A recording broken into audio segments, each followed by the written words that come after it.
মনে হয় ওর হাইটটা একটু কম, ওর ফ্যামিলি তত আধুনিক নয়, বা ওর রং শ্যামলা, শিক্ষাগত যোগ্যতা আহামরি কিছু নয়। এভাবে আমাদের চাহিদার কোনো না কোনো একটা বক্স টিক না করতে পারার জন্য আমরা পুরো মানুষটাকেই বাদ দিয়ে দিচ্ছি। কেন? আমরা পারফেক্ট সঙ্গী চাই, কিন্তু আমরা নিজেরা কি পারফেক্ট? সম্পর্ক হলো বিশ্বাস, সম্পর্ক একে অপরের প্রতি সম্মান, সম্পর্ক একসাথে বেড়ে ওঠার যাত্রা। আজকের দুনিয়ায় আমরা হাতে নিয়ে বসে আছি পুরো পৃথিবীটা। এক ক্লিকেই আমরা স্ক্রোল করতে পারি হাজারো সম্ভাব্য সঙ্গীর প্রোফাইল বিশ্বের বিভিন্ন প্রান্ত থেকে। তবুও মাঝে মাঝে মনে হয় না মনের মানুষ খুঁজে পাওয়া বড্ড কঠিন? হ্যাঁ, এই সমস্যাটা শুধু আপনার একার নয়, এটা আজকের প্রজন্মের সবচেয়ে বড় একটা দ্বন্দ্ব। আমি ম্যারেজ চেমের পক্ষ থেকে ডক্টর মল্লিকা দাশগুপ্ত, মনোবিদ এবং সম্পর্ক বিশেষজ্ঞ। আজ আলোচনা করব এত সম্ভাবনা থাকা সত্ত্বেও আমরা আজ কেন এত বেশি বিভ্রান্ত আর সম্পর্কের দৌড়ে কোথাও যেন ক্লান্ত।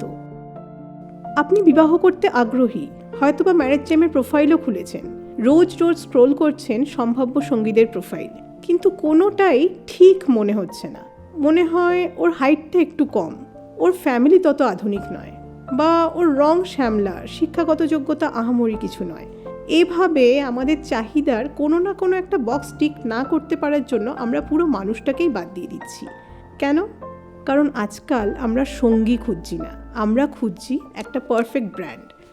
মনোবিজ্ঞানের ভাষায় এই আচরণকে বলে ইগো ভ্যালিডেশন লুপ।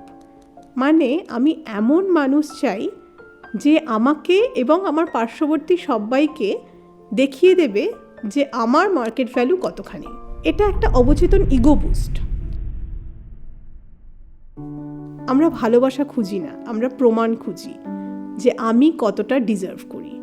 এই মানসিকতা এসেছে আমাদের ভোগবাদী সমাজ থেকে, আর এখান থেকেই তৈরি হয়েছে দুটো বড় মানসিক ফাঁদ।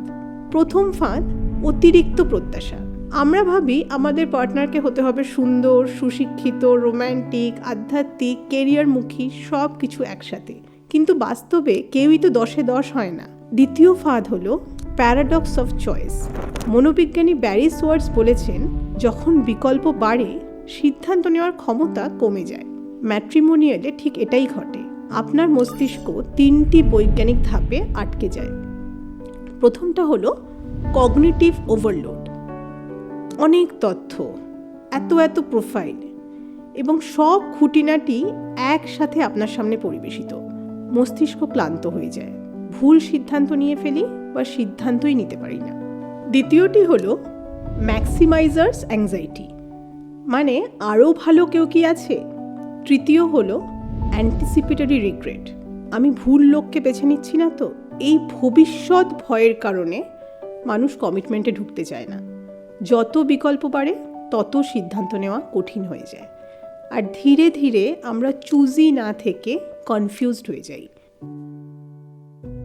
একটা কথা ভাবুন, আমরা পারফেক্ট সঙ্গী চাই, কিন্তু আমরা নিজেরা কি পারফেক্ট? আমাদেরও তো ত্রুটি আছে, অতীত আছে, আবেগের ওঠানামা আছে। তাহলে কেন আমরা অন্যের প্রতি এতটা কঠোর বা অবাস্তব প্রত্যাশা রাখি? এই প্রত্যাশাগুলো আসলে আমাদের ভয় ঢেকে রাখে। ভয় যে আমরা যতটা পেতে পারি তার থেকে কমে সেটেল করছি না তো। ভয় যে সমাজে আমাদের পছন্দ নিয়ে কেউ বুঝি বিচার করবেন। কিন্তু সম্পর্ক তো দরদাম করে সবচেয়ে ভালো বা নিক্তিতে ওজন করে একটু বেশি পেয়ে যাওয়ার নাম নয়, আর সেটা কখনোই একটা ভালো সম্পর্কের মাপকাঠিও নয়। সম্পর্ক হলো বিশ্বাস, সম্পর্ক একে অপরের প্রতি সম্মান, সম্পর্ক একসাথে বেড়ে ওঠার যাত্রা। তাহলে কিভাবে এই চক্র ভাঙব? প্রথম ধাপ, নিজের মানসিকতা বোঝা। আমি কি ভালোবাসাই খুঁজছি, নাকি প্রমাণ করতে চাই যে আমি কতটা হাই ভ্যালু? দ্বিতীয় ধাপ, প্রোফাইলে শুধু তার ব্র্যান্ড ভ্যালু বা বাহ্যিক সফলতাগুলি না দেখে তার মানসিকতা, পারিবারিক মূল্যবোধ ইত্যাদি বিষয়গুলি বোঝার চেষ্টা করুন তার লেখনী থেকে। তৃতীয় ধাপ, প্রত্যাশা বাস্তবমুখী রাখা। জীবনে সঙ্গী খোঁজা মানে কিন্তু সর্বসেরা খুঁজে বার করা বা মরীচিকার পেছনে ধাওয়া করা নয়, বরং কম্প্যাটেবল সোল খুঁজে পাওয়া, যার সামনে আপনি নিঃসংকোচে নিজেকে মেলে ধরতে পারবেন এবং যেই মানুষটা দিনের শেষে আপনাকে আগলে রাখবে। তাই নিজেকে প্রশ্ন করুন, আমি কি ভালোবাসা খুঁজছি না ভ্যালিডেশন খুঁজছি? আমি কত ভালো পেতে পারি সেটাই বাজারে যাচাই করে দেখতে চাইছি, নাকি সত্যি একজন মনের মানুষের কাছে নিজেকে সমর্পণ করতে চাইছি? উত্তরটা যদি সৎভাবে দিতে পারেন তাহলেই আপনি সম্পর্ক খোঁজার পথে একটি সঠিক দিশা পাবেন। আপনার মনেও যদি বিবাহ সংক্রান্ত কোনো প্রশ্ন থাকে আমাকে মেইল করতে পারেন। আমার মেইল আইডি এখানে দেওয়া আছে। আমি নিশ্চয়ই চেষ্টা করব পরের ভিডিওতে সেই বিষয় নিয়ে আলোচনা করার। ভালো থাকবেন, দেখা হচ্ছে পরের ভিডিওতে।